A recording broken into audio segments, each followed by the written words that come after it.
Hello everyone. I welcome you all to the lecture on antigen-antibody reactions. Antigen-antibody reactions are also known as serological tests and they have been conducted in the laboratory in vitro.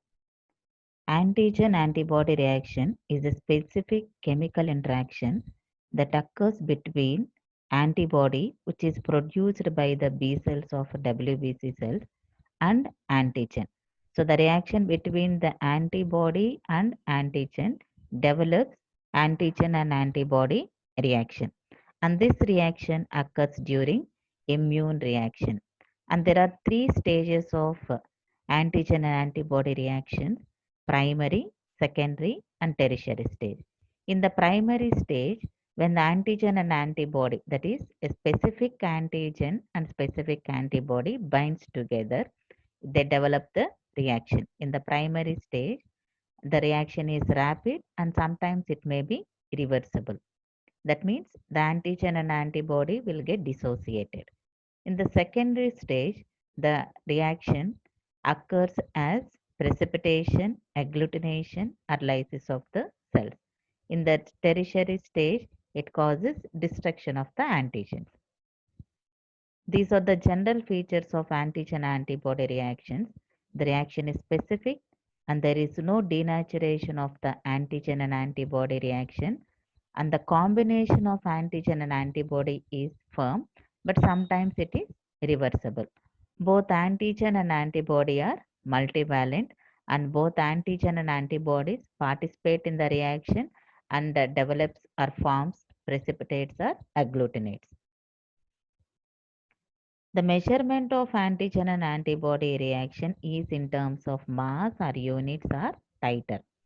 The antibody titer is the highest dilution of serum that gives an observable reaction with the antigen in the particular test. Here, the antibody titer has been estimated, which is present in the patient serum. So, to detect any antigen antibody reaction or to diagnose any diseases, the patient blood has been collected and serum is separated. And this serum contains antibodies. Okay. And this antibody titer is the highest dilution of serum that gives an observable reaction with the antigen in the particular test. It influenced by the nature and quantity of antigen.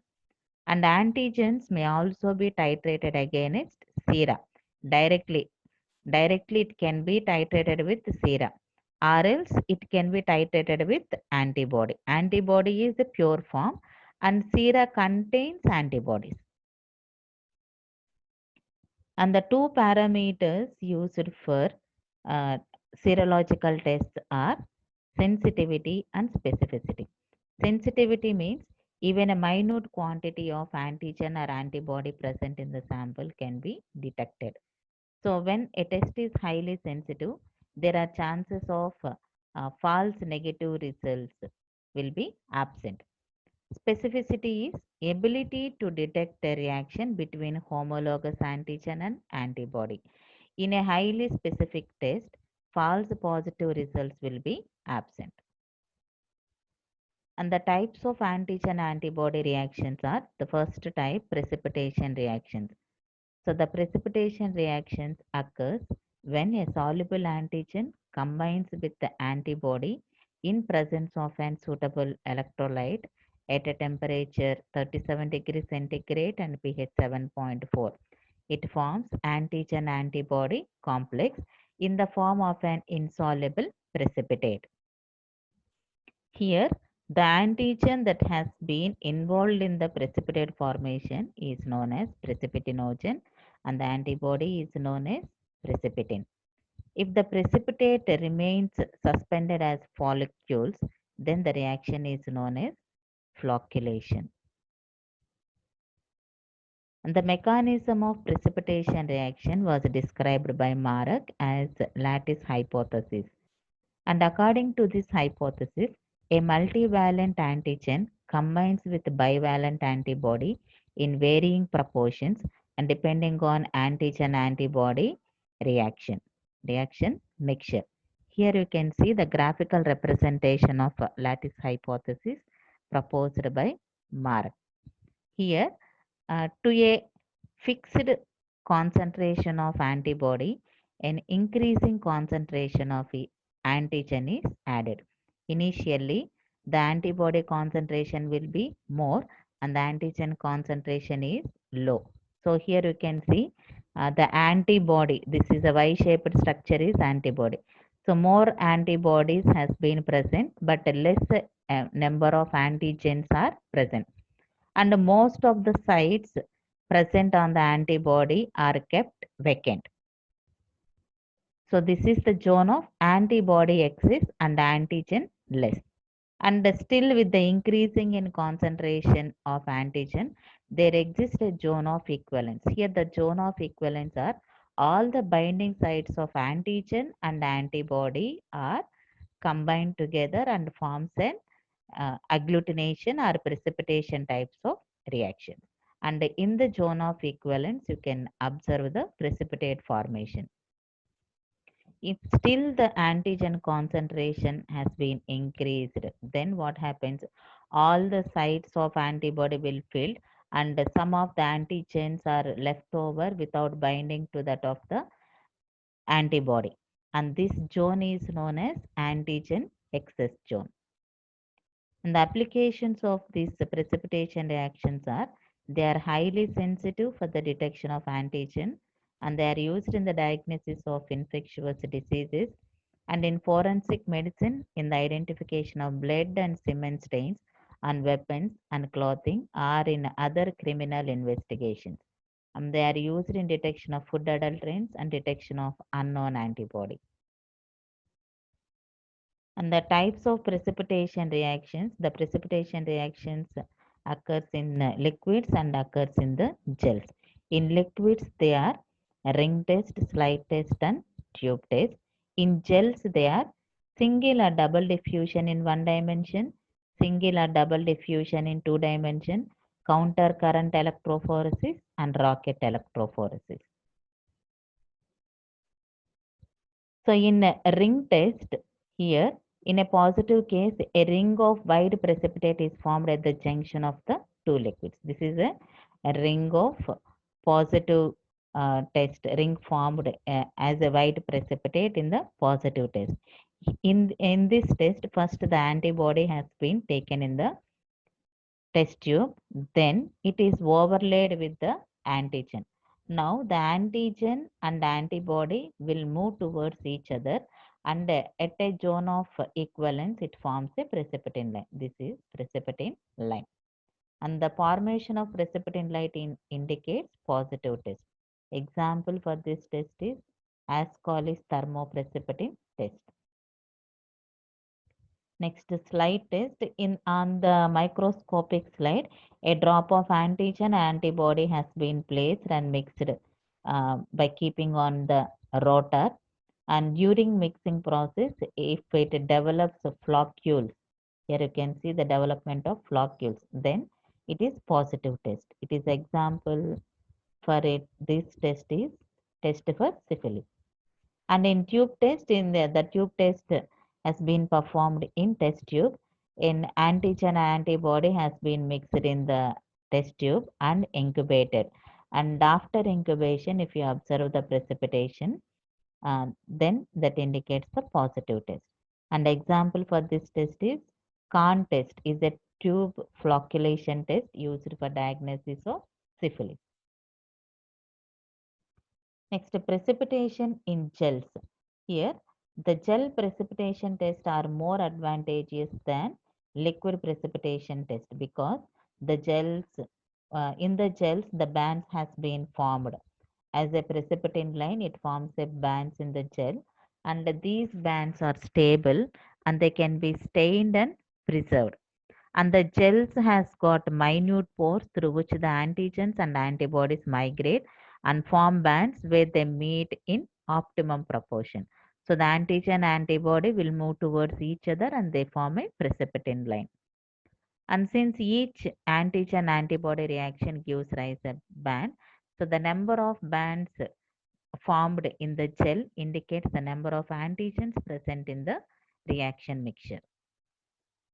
And the types of precipitation reactions in gels are single diffusion in one dimension. Single diffusion means only one agent will diffuse into the media and that too in one dimension. One agent in the sense either antigen or antibody.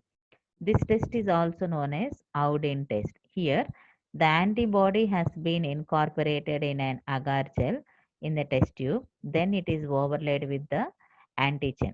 Now, the antigen will move towards antibody. Towards downward it moves and towards the antibody and it forms a precipitin line in a antibody zone region.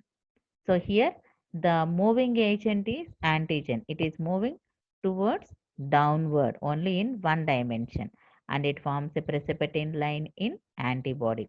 When it forms a precipitin line, if this antibody, if this antigen is specific to the antibody, then only it forms the precipitin line. If both are irrelevant, both are non-specific, then there is no formation of the precipitin line. And the number of bands formed in this antibody zone region indicates the number of antigens present in the reaction mixture. Next, double diffusion in one dimension. So here double diffusion means both antigen and antibody will move towards each other and they form a precipitin line. And it is also known as Oakley-Falthorpe test. Here, the antibody has been added in the agar gel and it is overlaid with the plain agar. This is the plain agar region. Then antigen is overlaid on the plain agar. Now, after some period of time, the antigen will move downward and the antibody will move upward and they form a precipitin line in a clear agar area. And this test is used to determine number of antigens present in the mixture. So the number of bands formed indicates number of antigens present in the mixture. Next, single diffusion in two dimension. This it is also called as a radial immunodiffusion. So here also only one agent will diffuse and in multiple directions. Here the anti-serum, that is antibody, is incorporated in the gel and at the center of the slide a well has been prepared and antigen is added. Now this antigen will diffuse into the medium and move all over the surrounding the well and in search of the antibody it will move and wherever it finds the specific antibody it forms an antigen antibody reaction which is detected by the formation of band. A concentric band has been observed here. And the diameter of this ring indicates the concentration of antigen present in the mixture. Double diffusion in two dimension, and this method is also known as Auchterlony method. Here the anti-serum is placed in the central well and antigen in the surrounding well. And this test is used to detect and compare difference between antigen and antibody. And in the diagnosis of bacterial, viral, fungal and parasitic infections, the test is used. So this is double diffusion in two dimension. Here in a plain agar, two wells has been prepared.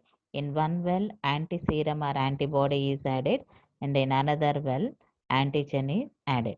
Now the antigen will move towards antibody will move towards antigen, and at a zone of equivalence, a precipitin line has been formed. This is double diffusion in two-dimensional method or Auchterlony method.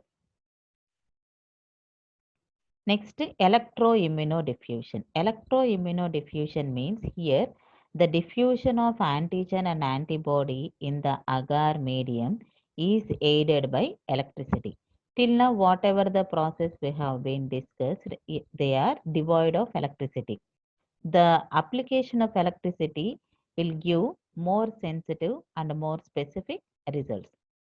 So this is discovered by Graber and Williams and The example for electroimmunodiffusion are counter current electroimmunodiffusion and rocket electroimmunodiffusion. In counter current electroimmunodiffusion, here on a plain agar slide, two wells has been prepared, and in one well antigen is added and in another well antibody is added. Now the antibody will migrate towards the cathode and antigen will migrate towards anode, and there at the zone of equivalence it forms the precipitin line. And it is used for detection of antigen in various body fluids and for diagnosis of bacterial, viral and fungal infections. Next, rocket electrophoresis, and it was described by Laurel in 1965. Here, the antibody is mixed with the plain agar and it is poured on the slide, and increasing concentration of antigen is added in the wells. Now, depending upon the concentration of antigen, it develops the precipitin line. With the increasing in concentration, the precipitin line increases. Based on the height of the rocket or height of the precipitin line or the peak, the concentration of antigen is estimated. So this is used for estimation of proteins and other antigens in various body fluids. So this is an example for rocket electrophoresis. Here the antibody has been mixed with agar and it is poured on the slide, and at one end wells has been prepared, and in the wells increasing concentration of antigen are filled. So with the increasing in concentration, the precipitin line also increases. Next, immunoelectrophoresis. In immunoelectrophoresis, the antigen has been separated by electrophoresis process. Here, in the on a agar slide, antigen has been filled in the well, and it is electrophoresed. That means when the current has been applied, the antigen will be separated. Later, prepare a trough in the agar medium and add antibody. Now the antibody will move towards the antigen. Antigen is already separated. So when the antibody is filled in the trough, when the electricity has been applied, it moves towards the antigen and it forms a precipitin line. So the number of precipitin line indicates the number of antigens present in the reaction mixture. Next, agglutination types of reaction. Here, this test has been performed by mixing an antigen with its antibody in presence of an electrolyte at a suitable temperature and pH. And the antigen involved in this reaction is known as agglutinogen, and antibody is known as agglutinin. And this includes various types. The first one, slide test. Here, a drop of antiserum. Antiserum is nothing but it contains antibody. Serum contains antibody. Is added to the suspension and mixed. Here the suspension is sample that containing the antigen, and a clumping of particles or togethering of the particles and clearing a drop of liquid within a second indicates the positive test. And this test is used to in detection of blood groups and cross matching. Next, tube test. Here, the serum is diluted in saline serially by double dilution in series of test tubes. An equal volume of standard antigen suspension is added to all the tubes, and the highest dilution of serum at which agglutination occurs is recorded as antibody titer. And the uses of this test are the Vidal test for diagnosis of enteric fever, and then tube agglutination test for brucellosis, and wheel Felix test for typhus fever. Here is an example of agglutination reaction. Here, the example has been taken hemagglutination. Hemagglutination means lysing of RBC. Okay, so here you can see the RBC, red blood cells, which contains on the surface antigen. So when this RBC is mixed with the antibody. If this antibody is specific to the antigen, it will bind. If it is non-specific, it will not bind. Here you can see this antibody did not bind to the antigen. So there is no agglutination. In this image, you can see the antibody is specific to the antigen. So it binds and develops the agglutination.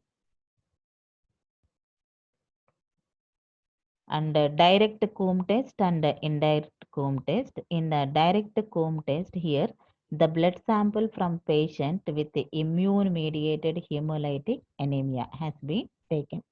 So this contains antibodies. Antibodies are shown that has been attached to that of RBC. Here, these are the antibodies that has been attached to the RBC. The patient's serum has been washed and it is incubated with anti-human antibodies. Now these anti-human antibodies binds to the antibody present on the surface of the RBC. This is the antibody present on the surface to this anti-human antibody will bind. And thereby it forms the or it develops agglutination. In an indirect Coombs test, here the recipient serum has been taken and this serum contains the antibody. Now the donor RBC has been taken and they have been incubated. If this recipient serum containing antibody is specific to the RBC cell, it will bind to the RBC or else it will not bind. Here you can see the antibody is specific to RBC, so they have been bound together. Now anti-human antibody has been added. This anti-human antibody binds to the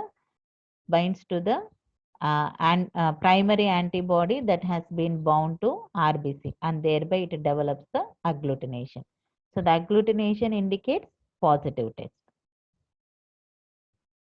Next, microtiter agglutination test. So in a microtiter agglutination test, that is indirect passive hemagglutination test. So as it is a microtiter agglutination test, they have been performed in microtiter plates. Here, a carrier particle has been taken. The carrier particle is an antigen coated on RBC. This is an antigen coated on RBC. The red cell is RBC. Now the turkey red cells are often has been chosen for an carrier molecule and the formalin fixed RBC cells are treated with tannic acid to make the antigen adhere. So thereby these antigens will adhere to the RBC and these cells are known as sensitized cells. When these sensitized cells are mixed with the patient serum, the serially diluted patient serum. So if this antibody present in the patient serum specific to the antigen, it will bind and develops the agglutination. So the agglutination of RBC indicates positive test. So next, hemagglutination inhibition antibody test. Hemagglutination inhibition antibody test. And this test is used to detect antibodies against the viruses, arbovirus, influenza, measles, rubella, orthomyxo, paromyxo viruses. Here, the patient serum is treated with kaolin or heparin magnesium chloride. And this treatment is to remove any non-specific inhibitors present on the surface of the antibody present in patient serum. And here the serum is allowed to react with the suspension of non-viral antigens. If antibodies to virus are present, it will coat the hemagglutinins on the viral particles and will form complexes, which will block the binding sites on the viral surface, preventing hemagglutination. They will prevent the hemagglutination. Here you can see the RBC cells has been mixed with the virus. So as they are directly contacted, these virus particles will bind to the RBC and they causes hemagglutination. In another test, here you can see the RBC has been incubated with antiviral antibodies and treated with virus. Now this antiviral antibodies will bind to that of the antigen. So the RBC whatever has been added will not be lysed. That is inhibition of hemagglutination. Next, reverse passive hemagglutination test. And this test technique utilizes stabilized red blood cells coated with specific antibody. These are the stabilized cells coated with specific antibody. If the corresponding antigen is present, the RBC cells will agglutinate. If this antigen is a specific antigen, then it forms the agglutination. And this is useful for detection of non-agglutinating viruses. Next, latex agglutination. Here the latex particles has been used to detect the agglutination. In case if the sample contains low concentration of antigen or antibody and you cannot able to distinguish positive and negative cells, and in such conditions these inert particles like latex particles has been used, and they have been used in the diameter of 0.08 to 1 micron diameter. Initially, this latex beads has been incubated with specific antibody. Now the antibody binds to the latex particles. When it is treated with antigen, if this antigen is specific to the antibody, it develops the agglutination. So these, due to the presence of these latex particles, large aggregates of agglutination has been formed. Even though the sample contains lower concentration of antigen or antibody, it develops the large aggregates. And this is used in C-reactive protein test and anti-streptolysin O test. Next, complex fixation test. And this test is used to detect either presence of antibody or antigen in the patient serum. And this uses sheep RBC, anti-sheep RBC antibody complement and plus specific antibody or a specific antigen. If either the antibody or antigen present in the patient serum, then the complement is completely utilized. So the uh, see, so the sheep RBCs are not lysed. If the antibody or antigen is not present, then the complement is not used up, so it binds to anti-sheep RBC antibody and the sheep RBCs has been lysed. This is one form of complement fixation test. Here in this image, you can see the antigen is mixed with the complement and patient serum. If the patient serum contains specific antibody, then the antigen will bind to the antibody. So to this complex, antigen antibody complex, complement will be fixed.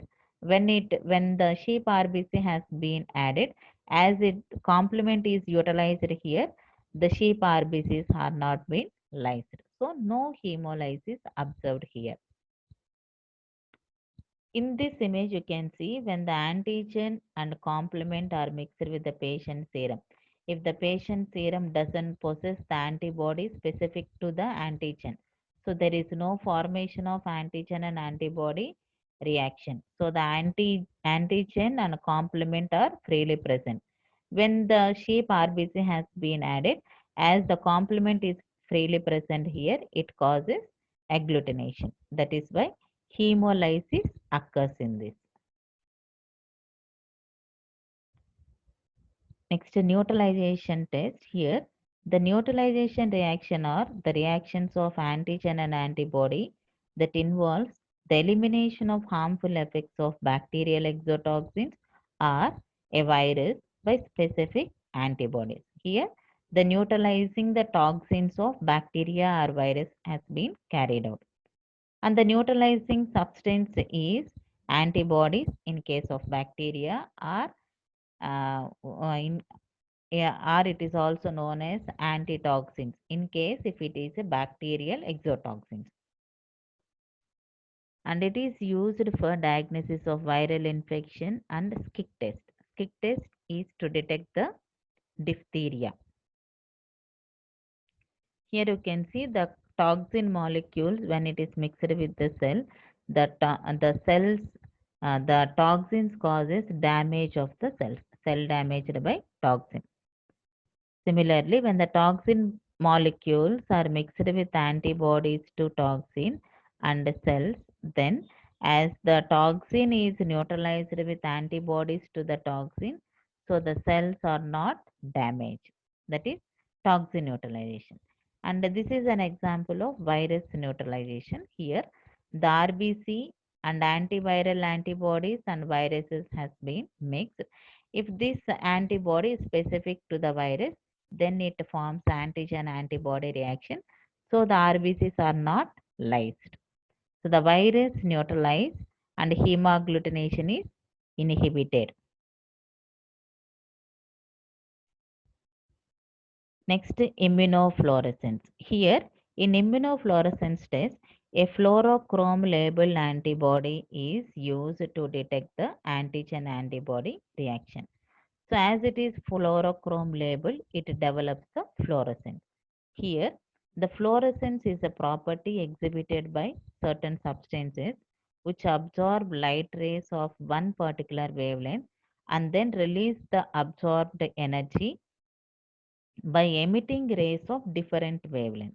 And there are two types of immunofluorescence tests, direct and indirect. In a indirect test here, to a tissue section, the antigen has been attached and this antigen is treated with a fluorochrome label antibody. So if the antibody is specific to the antigen, it binds to the antigen and develops antigen antibody reaction. And this is used to identify microorganisms present in clinical specimens. Next, in indirect test here, the antigen which is attached to the tissue section is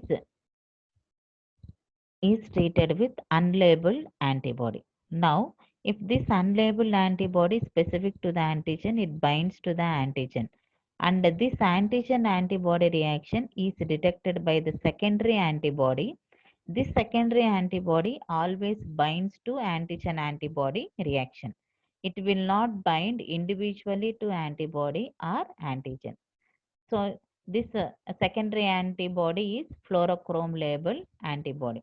When it binds to antigen antibody reaction, it develops the fluorescence. And this test is used to diagnose syphilis. Here you can see the difference between direct immunofluorescence and indirect immunofluorescence test. In direct immunofluorescence, the antigen is mixed with fluorescent conjugated antibody and thereby it develops the antigen and antibody complex which was observed by the detection of fluorescence. In indirect immunofluorescence test, here the antigen and antibody are mixed together and thereby antigen antibody complex has been formed. And after formation of antigen antibody complex, fluorochrome labeled antibody is added. So this attaches to antigen antibody complex and develops the fluorescence. Next, radioimmunoassay. This radioimmunoassay is most sensitive technique for detection of antigen or antibody, and this was first developed by two endocrinologists, S.A. Burson and Rosalind Allovin in 1960 to determine levels of insulin anti-insulin complexes in diabetics. Here, the the radioisotope labeled antigen or antibody used to detect the antigen antibody complex. And this test has been performed in either liquid phase or solid phase. In liquid phase, the increasing amount of antigen, which is unlabeled, of unknown concentration is added. Then the amount of labeled antigen in solution is measured and construct the unlabeled antigen, construct the graph, and from the graph, unlabeled antigen has been determined. In solid phase radioimmunoassay, this is a simple, easy in handling as compared to liquid phase radioimmunoassay, and this has been performed in gels. So here the radioactive antigen has been mixed with the first antibody, and this radioactive antigen binds to the antibody, and after certain period of time the unlabeled antigen has been added, and there exists the competition between the unlabeled antigen and the labeled antigen. So the radioactive antigen is displaced by unlabeled antigen. Now, a precipitate of antigen antibody complex with secondary antibody has been detected. Here, when the radioactivity has been measured for the supernatant, that gives a free antigens which are unlabeled or labeled present in the mixture has been identified. And when the radioactivity of a precipitate has been observed, then that gives the concentration of bound antigen to the antibody is detected here. Next, enzyme linked immunosorbent assay. Here, an enzyme conjugate secondary antibody is used to detect the antigen antibody reaction. This uses an enzyme system to show the specific combination of antigen antibody. An enzyme labeled are linked to a specific antigen, substrate, color reader, and a double antibody technique to detect and assay antigen, and indirect technique to assay and antibody are the requirements to conduct the ELISA, enzyme linked immunosorbent assay. There are three types of ELISA: indirect ELISA, sandwich ELISA, and competitive ELISA. So this ELISA test has been performed in microtiter plates which are made up of polyvinyl chloride.